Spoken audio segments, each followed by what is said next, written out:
the Beaver Dam. We are having a damn good time. We're doing our dailies. I'm going to be very busy this week, so we'll see how the schedule shapes up. If you're looking for my streams and to get a roster review, make sure you keep an eye on Discord. I will be posting my schedule from here on out now that I kind of have a schedule to work with. So keep an eye out for that. But jumping into the big news of today, the Punishing One. And yes, you see from the thumbnail, it says in bold letters, bad news.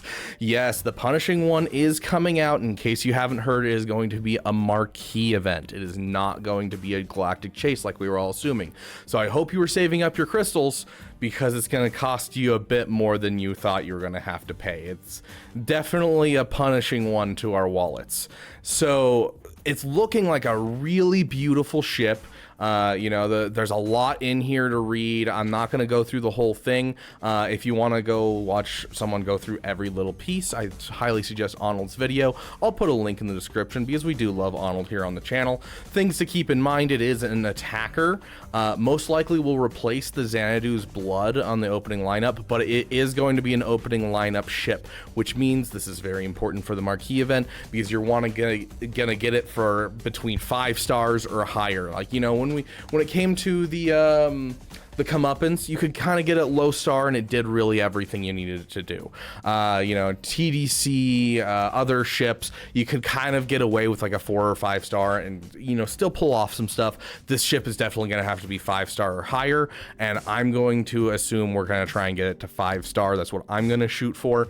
It's crazy. It has an AoE buff dispel. It has an ability, which also, the AoE buff dispel also makes light side enemies lose 50 speed for 1 turn, which is highly effective against the profundity. It has anti-attack out of turns. It has anti-finalizer with bringing in the taunt on Houndstooth, regardless of whether or not he's taunting.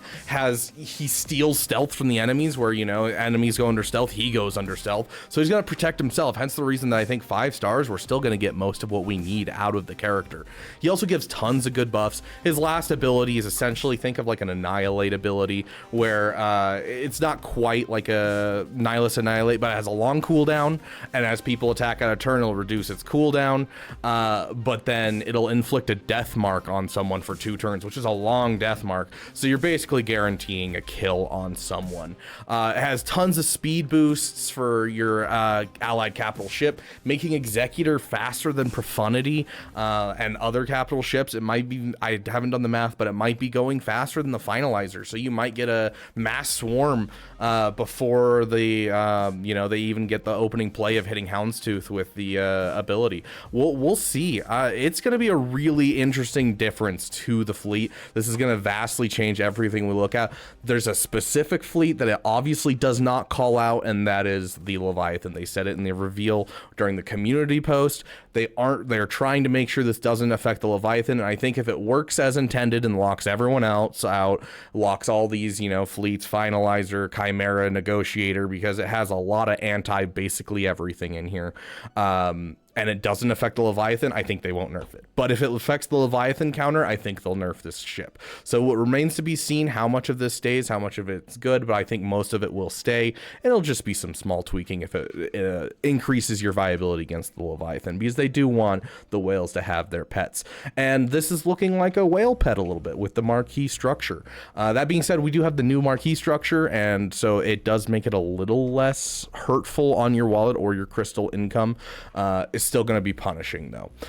Now, speaking of the Punishing One, at the start of the battle, if Punishing One is deployed and all allies are bounty hunters, so this is not a reinforcement ability, this is just if he's on the battlefield to start. Enemy Imperial TIE Fighters lose 200% crit chance and evasion for the rest of the encounter. The ally Empire capital ship gains 5 speed. All bounty hunter allies gain 100% bonus protection for a turn. Punishing One dispels all debuffs on itself and ignores taunt on its first turn. Like, you've got some really great starting lineup, so it's definitely going to be a starting lineup, hence the reason we're talking about 5 star. It is also important to note, this does say at the start of the battle if the Punishing One is deployed and all allies are bounty hunters. Enemy Imperial TIE fighter ships lose 200% critical chance and evasion for the rest of the encounter. This sounds like it's a one-time effect. All of these are one-time effects that happen, and so it sounds like this is not going to affect the TDC when it comes out. So I think there is a possibility that the Chimera might still have a home against the Executor. That might just be my hope bleeding through, because the Executor counter with the Chimera is one of my favorite counters, and it's a really good budget option for most people that got an Executor, because then you can get a Chimera to kind of shore up that hole of, now I need something to counter the Executor. That being said, at the start of enemy capital ship's turn, all enemies lose 100% critical damage until the end of the turn. So this is going to severely limit how much damage the TDC does. Makes me wonder if it's basically going to bait us out long enough that, you know, we may have to hit the ult a couple times and use the ult of the Chimera a little bit harsher, and may make the Chimera a tactical two-shot maybe, which would be really painful. That's just yeah, it's a swift kick in the nuts, that's for sure. Overall reinforceability, it's not great. People are going to use this as a starting lineup ship. Now, talking about the starting lineup, we could see it replace different things. I don't know if we're going to get a triple attacker lineup thing that we're doing, or if we're going to do Houndstooth, Razor Crest, and that's my guess is it's going to be those three, especially with the call outs of it can force Houndstooth to taunt. But that being said, let's get into the nitty gritty. I'm not great with numbers, but I have a little bit of a brain, and so we're going to try and run you through with just a little bit of that brain. I'm sure Calvin Awesome or someone else will have a spreadsheet very quickly, but I want to give you kind of just a little bit of hope, maybe if you have a lot of crystals lying around. So let's pull out our handy dandy calculator, and hopefully chat will help me on this one as to if my math is correct. Now, we are going to assume you aren't spending money, because who wants to spend money? So we're going to assume first that you're not spending money, because obviously if we're going for the route that's the least amount of money spent, but you're still spending money, you're going to buy the $30 pack that they always throw in that gives you 30 shards. It's a guaranteed 30 shards instead of gambling and maybe losing out on overall amount of money versus crystals. So assuming without that, you need to get a 5-star to make this viable. That's how most ships work. 5 stars when you get the reinforceability. It's where they get enough survivability that they can stay on the field. Anything lower than 5 stars are going to be having a rough time. Anything like 6 stars and above, you're usually going to be able to 100% most counters that you do. So we're going to shoot for that 5-star of viability for those of you who are trying to do their best. You're going to get 55 shards from a marquee event just for free. That is just, you get them for free at the beginning of every marquee event. Now, that being said, you unlock it, all of a sudden you're going to do the next step of the marquee event. You'll get 10 shards from the next step of the marquee event. You need 145 for 5 stars, so keep that in mind. Now you're going to get 5 from the web store. We've been getting 5 from the web store for most characters, so we're hoping that CG is generous here. So right there, you already have 70 shards, just base level of getting things. Now here's where you've got to whale. So keep in mind, we definitely are going to hit the 4-star, which when we hit 4-star, you do the event, you get 10 shards.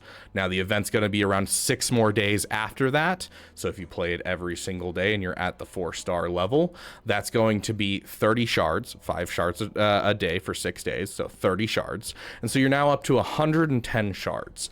So now it's just a matter of how many 7s and how many 5s you get as you roll your crystal packs. And if we're going to assume 7, because 7 is the highest chance that you're going to get, obviously the RNG can be a little different. That's 1, 2, 3, 4, and 5. That is 5 times that you're going to have to roll the dice, perhaps 6.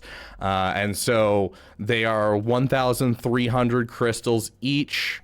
And so we times that by 6. The worst case is, that was wrong. Clear all. 1,300 crystals times 6. And you're looking at, I'm sorry guys, I'm tired. 1,300 crystals times 6, not plus 6. There you go. 7,800 crystals. So if you have that hoarded up, that's great. You can get your 5-star and call it good. So hopefully that that gives you some hope. Maybe it won't give you some hope. If you're willing to spend a bit of money and you have an executor lying around, this could be your ticket to #1 placement. Do keep in mind other people will try to as well. But hey, it's looking really delectable in the ways that it will counter things, and it'll probably give you a really big buff in your Grand Arena. Regardless of what happens in your Squad Arena or your Fleet Arena, this is going to be a big buff in your Fleet Arena, you know, helping you counter finalizers and chimeras and everything people throw at you. All of the standard basic counters look like they're going to be knocked out by this. So at current moment, I'm going to say this right now: don't spend on the first day.